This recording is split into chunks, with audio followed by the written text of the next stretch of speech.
Compte rendu de la première soirée du festival Blues de Château 2012, le jeudi, la soirée du jeudi dans la cour du manoir, avec une très bonne programmation qui augure très bien de la suite du festival. Donc nous avions Mathieu Pesquet, qui est un artiste talentueux, un jeune chanteur français. Ensuite, nous avons eu un trio de musiciens britanniques, Becca Langsford, une jeune chanteuse talentueuse, mais qui quand même, de la vie générale, manquait un petit peu de présence scénique, mais qui chante très, très bien quand même, qui a une très belle voix.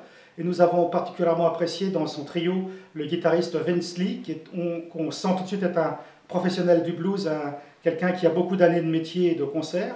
Et ensuite, ce qui était extraordinaire dans la soirée, c'était le jam qu'il y a eu à la fin, puisque Ronan a eu l'idée, trouvant la soirée un peu courte, de demander aux chanteurs de pouvoir faire un jam ensemble, de façon que nous puissions aussi profiter entièrement de l'éclairage du château, qui est fait par l'équipe à Norbert, qui est une sorte de... C'était assez magique, c'était une sorte de son et lumière, avec un moment magique, à peu près 40 minutes de jam avec les deux groupes d'artistes qui s'étaient produits dans la soirée. Je suis avec Pascal, sonorisateur depuis 2008.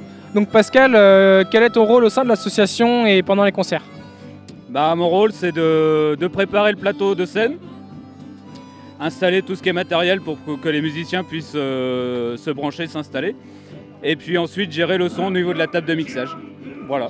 Et comment se passe cette année pour la sonorisation? Eh bien hier c'était très bien. Aujourd'hui, un peu de pluie. Alors, et à un moment c'était un petit peu douteux au niveau de la scène, parce que la pluie commençait à rentrer dessus.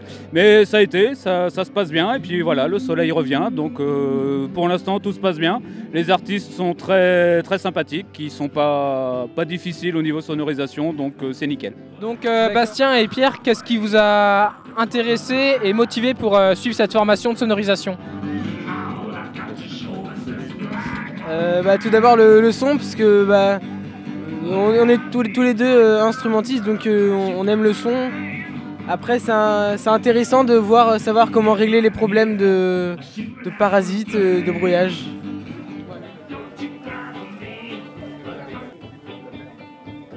En compagnie de Catherine qui tient cette année un stand de prévention, donc une nouveauté du festival.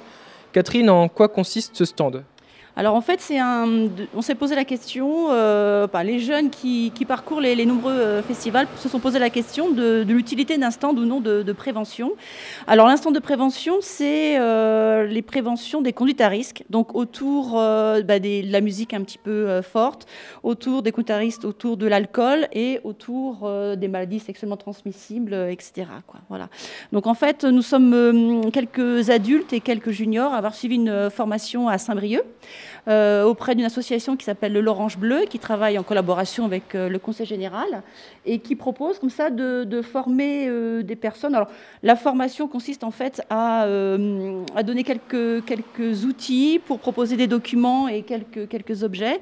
Et puis cette association nous confie une malle, donc une grande malle remplie de tous ces objets et de toute cette documentation, qui reste donc à la disposition des festivaliers. À la bière, tu vois, qu'on vend à la tireuse, et le degré d'alcool, c'est à peu près ça, quoi. C'est à peu près ça. C'est-à-dire que tu prends, tu prends 2 verres de bière là-bas, et bien tu as dépassé la dose d'alcool autorisée par la loi. Ça va ?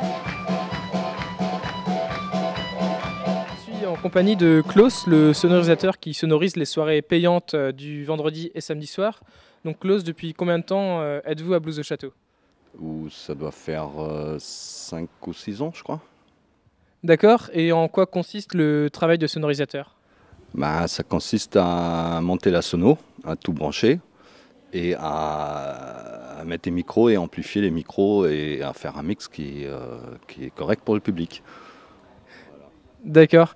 Et donc vous allez bientôt faire les balances pour les concerts de ce soir. Comment se passe une balance?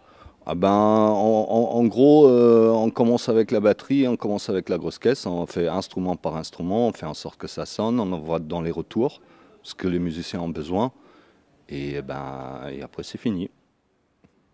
D'accord. Est-ce que certains artistes ont des exigences particulières au niveau de la sonorisation? Certains oui, mais les musiciens qui viennent ici en général sont pas très exigeants, parce qu'ils savent jouer. Et que voilà, ça suffit en général pour faire un bon son.